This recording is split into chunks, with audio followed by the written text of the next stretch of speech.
এমন কি তিনটা জিনিস যা সকালবেলা ঘুম থেকে উঠে দর্শন করলে ভক্তের সকল মনের বাসনা পূর্ণ হয়। বাড়িতে থাকবে না অশান্তি, অভাব এবং দুঃখ দুর্দশা। হরে কৃষ্ণ সুধী ভক্ত সজ্জন, তো আজকে এমন একটি বিষয় আমরা আলোচনা করতে চলেছি। তো ভিডিওটা শুরু করার আগে আপনারা যারা আমাদের এই চ্যানেলে নতুন, অবশ্যই চ্যানেলটা সাবস্ক্রাইব করবেন। এই চ্যানেলে আমরা সনাতন ধর্মীয় বিভিন্ন বিষয় এবং একাদশী সহ সকল প্রকার ব্রত নিয়ে আলোচনা করে থাকি। হরে কৃষ্ণ। আজকের এই ভিডিওতে আমরা বলবো, প্রত্যেকদিন সকালবেলা ঘুম থেকে উঠে যদি আপনি এই তিনটি জিনিস দর্শন করেন তাহলে আপনার সমস্ত মনোবাসনা পূর্ণ হবে। কেন বলছি মনোবাসনা পূর্ণ হবে? ভিডিওটি তাহলে সম্পূর্ণ দেখুন, তাহলে আপনি নিজেই বুঝতে পারবেন। তবে আপনার মধ্যে যদি ভগবানের প্রতি বিশ্বাস থাকে, কেননা কোথাতেই আছে বিশ্বাসে মিলায় বস্তু তর্কে বহুদূর।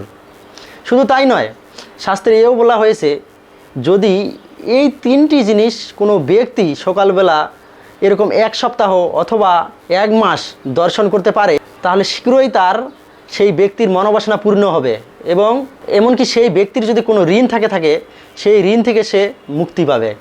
শুধু তাই নয়, আরও বিশেষ বিশেষ কিছু গুরুত্বপূর্ণ উপকারিতা রয়েছে এই তিনটি জিনিস দর্শনে, তা আমরা একে একে আলোচনা করছি। আপনি যদি ব্যবসা করেন সেক্ষেত্রে হয়তো আপনার ব্যবসায় উন্নতি হচ্ছে না, সেক্ষেত্রেও আপনি ধীরে ধীরে একটা পরিবর্তন দেখতে পাবেন। হঠাৎ কিন্তু হবে না। অনেকে ভাবতে পারেন আমি ভগবানের নাম জপ করি, তার উপাসনা করি, বিশেষ মন্ত্র উচ্চারণ করি, আমার ব্যবসায় উন্নীত হবে রাতারাতি। কিন্তু রাতারাতি কখনোই হবে না। ভগবানের কৃপা এবং ভগবানের দিব্য শক্তি ধীরে ধীরে কাজ করে। তো সেই জন্য সেই ভগবানের কৃপায় এই তিনটি জিনিস যদি আপনি প্রতিদিন সকালবেলা দর্শন করেন এবং বিশেষ একটি মন্ত্র রয়েছে, সেই জিনিস দর্শন করার সময় উচ্চারণ করতে হয়। আজকে আমরা সেই বিষয়েই আলোচনা করব। সেই মন্ত্রটা 3 বার মাত্র উচ্চারণ করবেন প্রত্যেক দিন। শুধু এইটুকু কাজ করবেন, তাতেই ভগবানের কৃপায় আপনার ব্যবসায় উন্নতি হবে, ঋণ থেকে মুক্তি হবেন, এমনকি মনোবাসনাও আপনার পূর্ণ হবে। জীবনে কোনো বাধা থাকলে তাও কেটে যাবে। এক এক করে আমরা জানার চেষ্টা করব। প্রথমে বলা হয়েছে সেই তিনটি জিনিস দর্শন করলে সর্বপ্রথমে যেটা লাভ হয় সেটা হচ্ছে ভগবানের বিশেষ কৃপা। এত ভজন সাধন করা, জীবনের এত কিছু করা, তার মূল উদ্দেশ্যই হচ্ছে ভগবানের সন্তুষ্টি বিধান করা। আপনি মা কালী সাধনা করেন, তার পূজা অর্চনা করেন, তার মূল উদ্দেশ্য হওয়া উচিত মা কালীকে সন্তুষ্টি করা। মা কালী সন্তুষ্টি হলেই না আপনাকে আশীর্বাদ করবেন। সেই জন্য সকল কিছুর মূল উদ্দেশ্য হওয়া উচিত আমার প্রভুকে প্রসন্ন করা। সেই প্রভু শ্রী ভগবান অত্যন্ত প্রসন্ন হয়ে সেই ব্যক্তির উপর যিনি প্রত্যেক দিন সকালে এই তিনটি জিনিস দর্শন করেন আর ভগবান যার প্রতি সন্তুষ্টি হয়, প্রসন্ন হয়, তার জগতে কিসের অভাব রয়েছে? কোনো অভাব থাকতে পারে তার? সেই জন্য ভগবান সেই ব্যক্তির প্রতি অত্যন্ত প্রসন্ন হন। এরপরে বলা হয়েছে যদি ব্যবসায় উন্নতি না হয়, অনেকে ব্যবসা করেন, অনেক টাকা লস করেছেন, সেক্ষেত্রেও তার দৈবিক কৃপায় ধীরে ধীরে সে ব্যবসায় উন্নতি লাভ করতে পারবে যদি সেই রকম বিশ্বাস থাকে। ভক্তি ভরে নিয়মিত এই তিনটি জিনিস দর্শন করবেন। এরপর বলা হয়েছে সাংসারিক অমঙ্গল কাটে। হ্যাঁ, অনেক সংসারেই এরকম দৈবিকভাবে একটা অশুভ দৃষ্টি, অশুভ শক্তি থাকে, আর প্রত্যেক সংসার এরকম অশুভ দৃষ্টি কিছু না কিছু হয়ে থাকে। সেই জন্য দেখবেন সংসারের রোগ ব্যাধি, ঝগড়া বিবাদ লেগেই থাকে, কখনো সংসারের উন্নতি হয় না। সেক্ষেত্রেও ভগবানের কৃপায় সেই অমঙ্গল কেটে যাবে সম্পূর্ণভাবে, এমনকি ধীরে ধীরে সেই সংসারের আনন্দ ফিরে আসবে, একটা সজীবময় পরিবেশ সেখানে সৃষ্টি হবে। এমনকি আরও বলা হয়েছে আমাদের এই মানব শরীরে সেটা অনেক গুরুত্বপূর্ণ বিষয়। দেখেন, যদি শরীরটা ভালো না থাকে তবে আপনার মনও ভালো থাকবে না, আর মন যদি ভালো না থাকে তাহলে কোনো কিছুই ভালো লাগে না। থাকতে পারে অনেক টাকা পয়সা, থাকতে পারে অনেক ধন সম্পদ, আত্মীয় স্বজন, কোনো কিছুতেই হয়তো আপনার কমতি নেই, কিন্তু আপনার মনটাই ভালো নেই, সেক্ষেত্রে আপনার কিচ্ছু ভালো লাগবে না, সব বৃথা। সেই জন্যই প্রথমেই হচ্ছে শরীর ভালো থাকলে আপনার মন ভালো থাকবে, আর মন ভালো থাকলে সব কিছুই ভালো লাগবে। আপনার অনেক ধন থাকতে না পারে, কিন্তু আপনার মনটা ভালো রয়েছে, আপনার মনে শান্তি রয়েছে, আনন্দ রয়েছে, আপনি তাহলে প্রকৃত সুখী মানুষ। সব কিছুরই মূল উদ্দেশ্য হচ্ছে সুখী হওয়া। সেই জন্য সুখী হওয়া মূল উদ্দেশ্য থাকলে প্রত্যেক দিন সকালে এই তিনটি জিনিস দর্শন করবেন। এতে শরীর ভালো হয়, অনেক রোগ থেকে বাঁচতে পারে, নিরোগ থাকে, সেটাও বলা হয়েছে। এরপরে বলা হয়েছে ঋণ থেকে মুক্তি, যা আমরা প্রথমেই আলোচনা করেছি। সে ব্যক্তি ঋণ থেকে মুক্তি থাকতে পারে। এছাড়া শাস্ত্রমতে রোগ ব্যাধিও নাশ হয়, ভগবানের বিশেষ কৃপাও লাভ হয়, যা আমরা একটু আগেই জানার চেষ্টা করলাম। তো সেই জন্য যদি এই গুরুত্বপূর্ণ বিষয়গুলো মনে রাখেন, তো এবারে জেনে নেওয়া যাক কী সেই গুরুত্বপূর্ণ বিষয় যেগুলো আমাদের দর্শন করা উচিত এবং পালন করা উচিত সকালবেলা ঘুম থেকে উঠে। প্রথমে বলা হয়েছে সকালবেলা ঘুম থেকে উঠে আপনি কখনো ভুলেও সরাসরি মাটিতে পা রাখবেন না। অনেকে বলতে পারেন মাটিতে পা রাখবো না কেন, তাহলে মাটিতে তো পা রাখার জন্যই। কিন্তু না বন্ধু, শাস্ত্রে মাটিকে বলা হয়েছে ধরিত্রী দেবী, অর্থাৎ আমাদের মা। শাস্ত্রে বলা হয়েছে 7 প্রকার মায়ের কথা। আমার আপন মায়ের যে প্রকৃত মা এমনটা কিন্তু নয়, 7 প্রকার মা রয়েছে। কিন্তু জানেন তারা কে কে?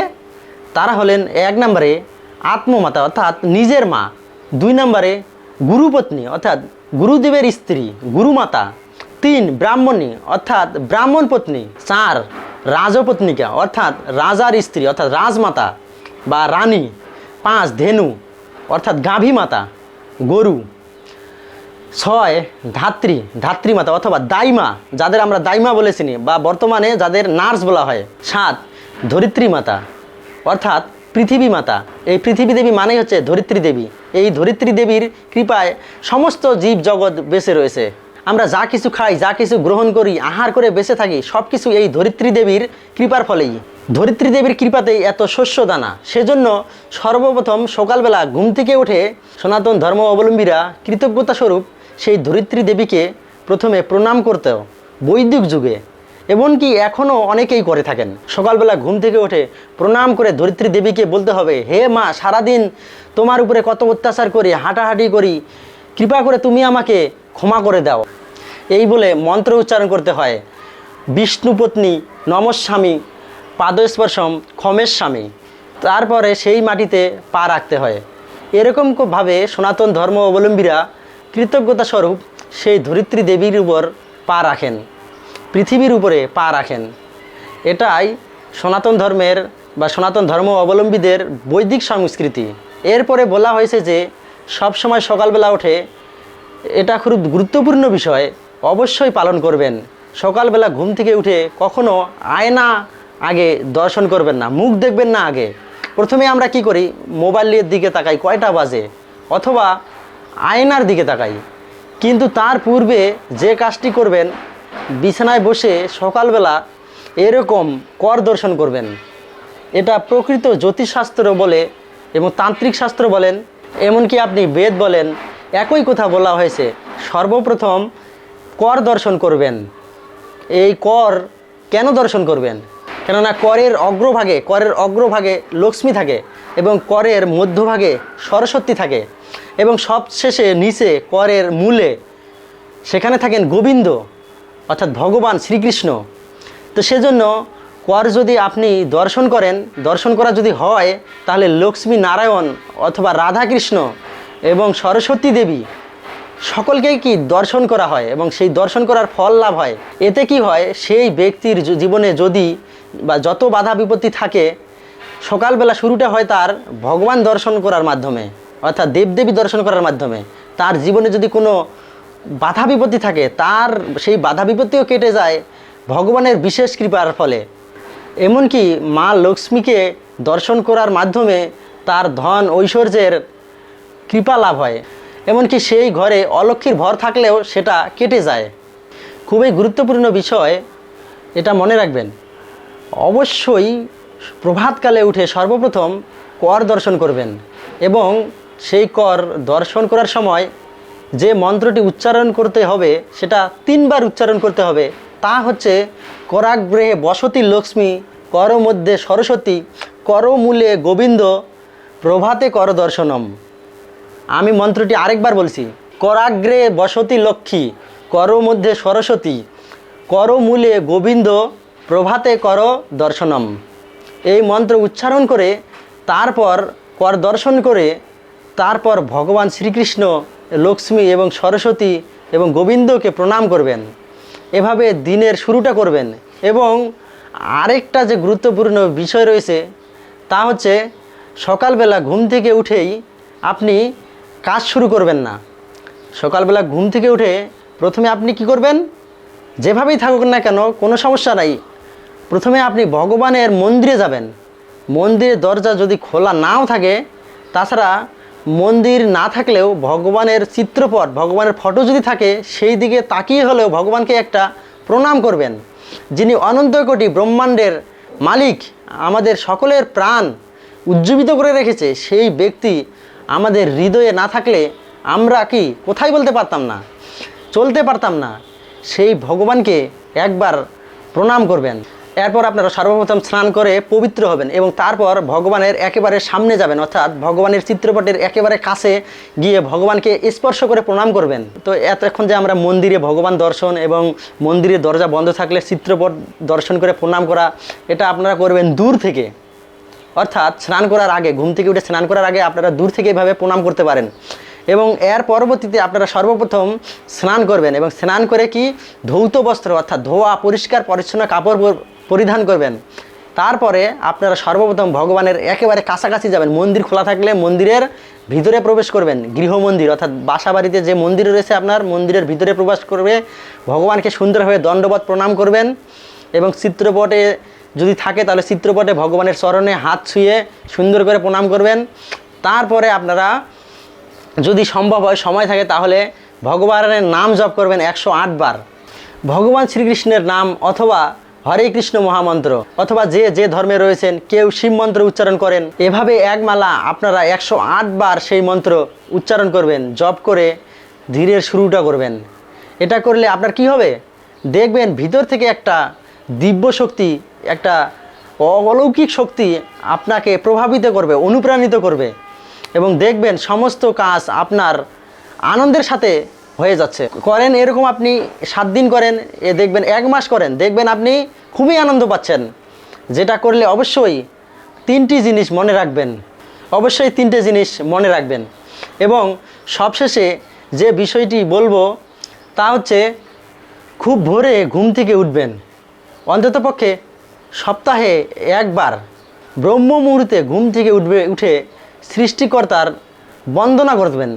একটা মালা 108 বার তার নাম জপ করবেন ব্রহ্ম মুহূর্তে ঘুম থেকে উঠে।